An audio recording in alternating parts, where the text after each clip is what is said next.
प्यारे दोस्तों, आज की कहानी सुधा नाम की एक लड़की की है।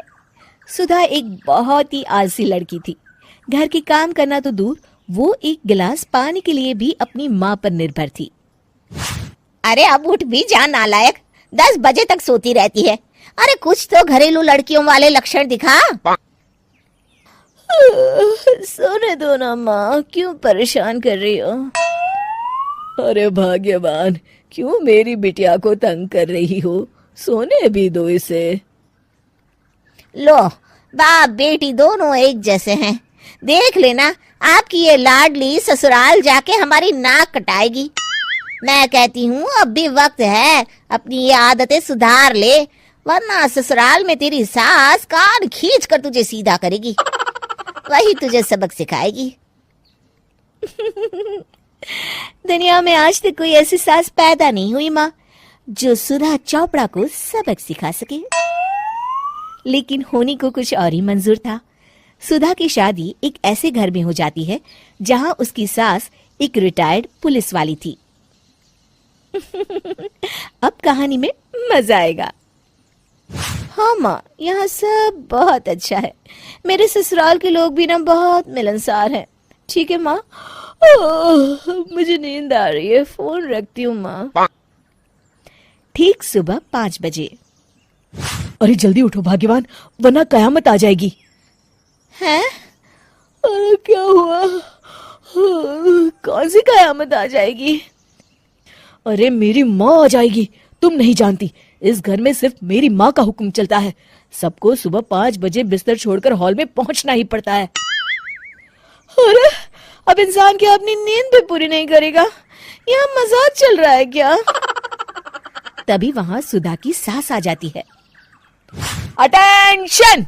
मजाक तो तू समझ रही है बाबू, ये मेरा घर है और यहाँ हर किसी को डिसिप्लिन में रहना होगा। अटेंशन! अरे माँ जी, लेकिन इतनी सुबह कौन उठता है? कौन होता है मतलब? हम सभी उठते हैं, रोज उठते हैं, और अब से तुझे भी उठना पड़ेगा। आखिर मैं पुलिस वाली जो ठहरी। अटेंशन! अरे माँ जी, लेकिन अब तो आप रिटायर हो गई हो ना। तो क्या हुआ? शेर कितना भी बूढ़ा हो जाए, शिकार करना नहीं छोड़ता। उसी तरह हम पुलिस वाले रिटायर होने के बाद भी अपने अनुशासन में ही जीवन जीते हैं। चलो अब बेकार की बहस बंद करो और उठकर हॉल में चलो। अभी आधा घंटा तुम सबकी परेड चलेगी। अटेंशन! अरे मैं कोई परेड नहीं करने वाली। सुधा की सास अपनी बहू का ये बर्ताव देख झल्ला उठती है। गौर से देख, तू कहां और किसके सामने खड़ी है?